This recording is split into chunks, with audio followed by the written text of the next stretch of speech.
Hi, so first things first, yes, I am having a pyjama day. I haven't had one probably for like 3 years, and even then it was because I was off work sick because I was like spewing up. So I've actually not had a pyjama day for a long, long time.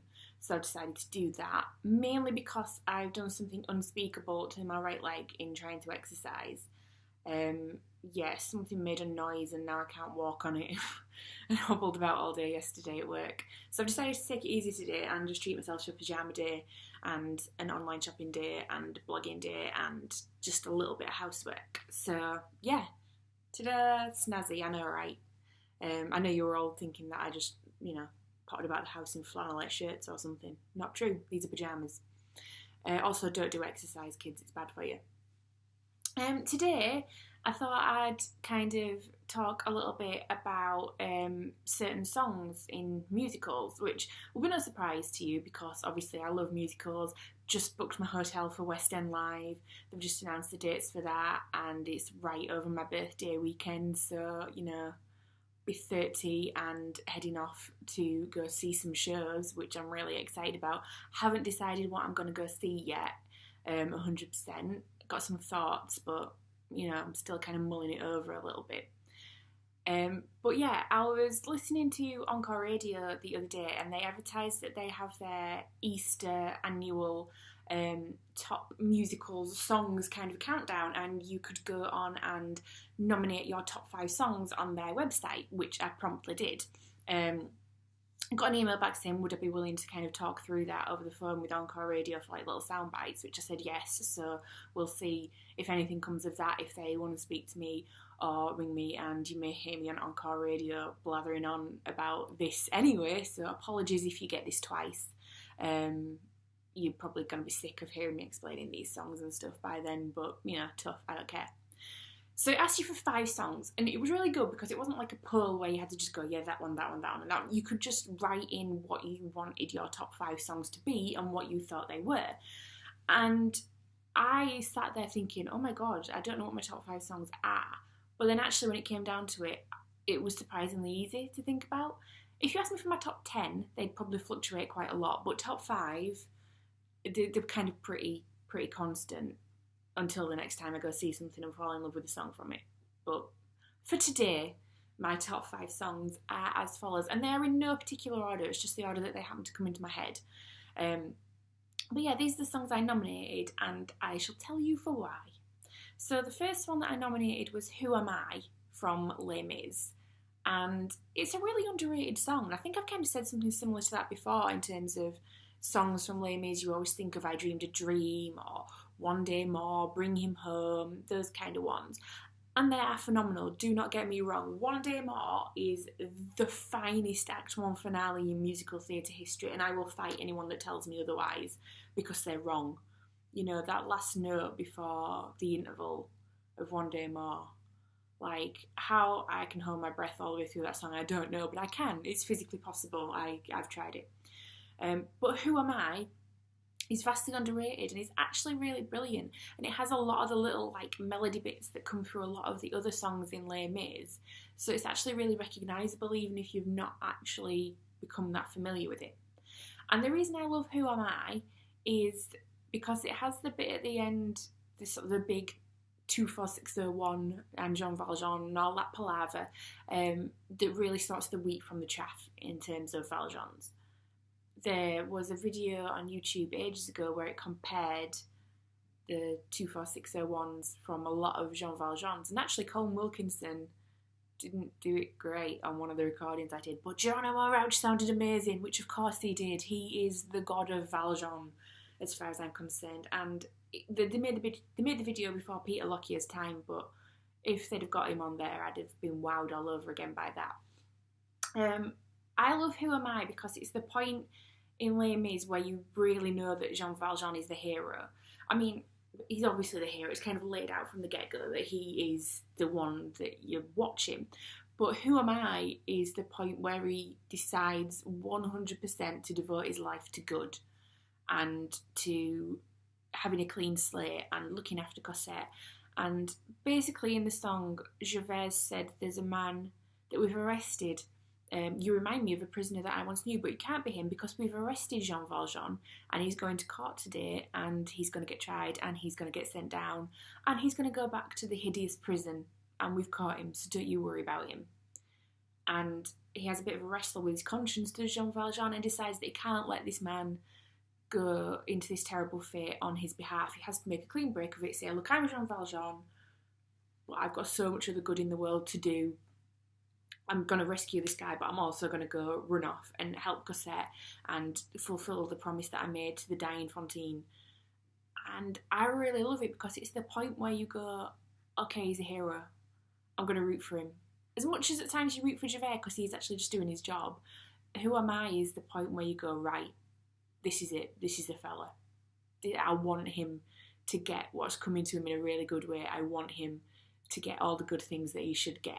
And that's really interesting. It's also really, really brilliantly staged on stage in London, and I presume also on Broadway. I don't know why I narrowed it down really. The bit where he like undoes all his tie and he's like, oh, and he's got the brand on his chest that Javert mentions early in the song. Yeah, I just love it, and I don't think he gets enough love. So that was my number one choice. My number two choice was if Les Mis has mastered the Act 1 finale, then I think there can only be one choice for bringing you back in after the interval, and that song has to be Masquerade. Like, it just does. It's a spectacle in and of itself. I defy anyone to listen to that song and not be like, ears pricked up, ready and raring to go. Don't get me wrong, on stage it terrifies me because there's mannequins everywhere and that is my absolute number one worst nightmare. However, yeah, I love it. There's so much going on. It's the point where, you know, that Raoul and Christine are engaged but are hiding it, so they kind of have a bit of narrative piece there where this kind of let you know that that's what's going on with them. The new chandelier, the managers are really like chuffed with themselves because everything's fine now, the ghost's gone, and you know that something's ramping up to tension. It's the big piece where every man and the dog is on stage, and it's so big that they had to get the mannequins in to make it even bigger. There's the monkey with the cymbals, there's all the costumes going on. It's a big song and it does have to take some performing and some singing. If you don't have a really robust cast, it doesn't really work. But I mean, that never happens in the West End. And I'll never forget the first day I saw that, when I was in the top circle, smack in the middle, and I was looking down on it all, and it was all kind of unfolding before me. And yeah, it was amazing. It was absolutely incredible. And there's some great tricks, like where the Phantom just appears in the Red Death costume, and you kind of see him plod down the stairs and then disappear, and then he's back at the top, and there's so much going on. It really showcases all the spectacle that Phantom has, and there is nothing quite like it for grabbing your attention after you've gorged yourself on ice cream in the interval to bring you back into a show. So I chose that. Number 3 was a bit more of a modern one, and it, again, really underrated, and why this musical does not get the love it deserves, I don't know, because it really blew me away. I mean, I cried buckets the first time I saw this on Sky Arts or whatever I saw it on, and it's Fight the Fight from Here to Eternity. Now, if you've ever seen a film From Here to Eternity, it's really sanitised. Like, the production code would not allow them to put anything in there that the musical is allowed to touch on. So the musical does have all the bits from the book where they go out rolling queers, which is basically they go to like gay bars and get all the gay men to buy them drinks by flirting with them because they're skint soldiers, but they know that they can't then chow at them for it because it's illegal for them to be gay, so what are you going to do about it? So yeah, but Fight the Fight, oh my god, is incredible. It's Robert E. Lee Pruitt, who's the best named character ever, kind of singing that he's not going to be part of what the army expects him to be a part of. He's been brought into this regiment to be a boxing champion, but he's quit boxing because he doesn't want to be that violent guy. And he's quit the bugle, even though he's brought in to be a bugler, because you shouldn't have too much things that you love, because he loved boxing and it broke his heart, so he's not going to love anything, so he's not going to bugle. I don't know if bugle's a verb. I presume it is. to bugle, I guess so. Yeah, that was a slight digression, wasn't it? Sorry. But Fight the Fight is brilliant. It's got the right level of like aggression and sadness undertone to it. And when I say Fight the Fight, I don't mean like the crappy cover version by Michael Ball. I don't even mean the slow single version. I mean proper show version, Robert Lonsdale being angry in a vest. That's what I want, okay? And I once like literally bumped into Robert Lonsdale when I used to work at Halifax because he lives around there. And I genuinely thought to myself, oh my god, he looks like the fella from Here to Eternity. And then like 20 minutes later I just went, oh my god, you idiot. That was the fella from Here to Eternity. He's got a farm like 7 miles away. Sort your head out, Smithy. But anyway, that's just one of life's regrets. Okay, I regret not speaking to him and telling him that I love this song. But, you know, I've put that to bed. I'm not angry about it anymore. But Fight the Fight, if you want to listen to it, is brilliant. It's got lyrics by Tim Rice, and Tim Rice is a genius, as far as I can see. You know, he's not really had a duff piece of writing. You know, if he has, they're very few and far between that. I can't even think of one off the top of my head. But he's got such great lyrics like, show me the underdog, I'm going to be on their side. And, you know, a man's on his own, whatever illusion applies. It's brilliant. He's an angry man, is Prue at this point, and the song perfectly tells you that. And I love it because it really does set up the character. I love the songs that set up character, and this song sets up who Prue is, where he's at, and where he needs to go to develop. So I love that. It's really catchy as well. Fires you up. You can listen to that, and I'll be like, yeah, come on, for the rest of the day. Especially the bit about the underdog. I'm like, yeah, show me an underdog, I'm going to be on their side. So yeah. Really addicting, and how that show didn't get enough love, I don't know. It's brilliant. It's brilliant. Speaking of Tim Rice, I'll segue onto that one. That's as good a place to go as any. Anthem from Chess. What's not to love about Anthem? It's Chess never did as well as it should have done, really. It's been revived now and then, and it's always really relevant because there always seems to be some kind of conflict, almost like a Cold War level of conflict at various different points when it's being revived, and it works. And given the situation in terms of sort of Putin in Russia right now, that's why it came back last year. It's brilliantly kind of played in that way that it is really universal. But anyhow, Anthem, I love it. There is no one on this planet that does Anthem better than Josh Groban. If you can find me a man that does Anthem better than Josh Groban, fair play to you. You've achieved the impossible, quite frankly, because it can't be done. People have come close, don't get me wrong. Ramin Karimloo, Luke McCall, yeah, they've all come close, but Josh Groban all the way. And I love Anthem because it closes the first act and it ends on such a huge kind of roar of a note that it makes you go, oh my god, it's not the interval. Why can it be the interval? We need more. I need to find out more about Anatoly Sergeyevsky. And it's kind of about how he doesn't really identify as Russian or Western or anything like that. Like, he knows where he's from, and he doesn't feel constrained by the actual literal borders of where he is. Like, you know, my land's only borders lie around my heart. Like, I know where I'm from in my heart. Why does it matter all this Cold War stuff and all this stuff going on with Florence and everything else? It's very much him laying out his story, going, look, this is who I am, this is what I'm about. Why make it more complicated? And do you know what? Anthem should be the national anthem. It's phenomenal.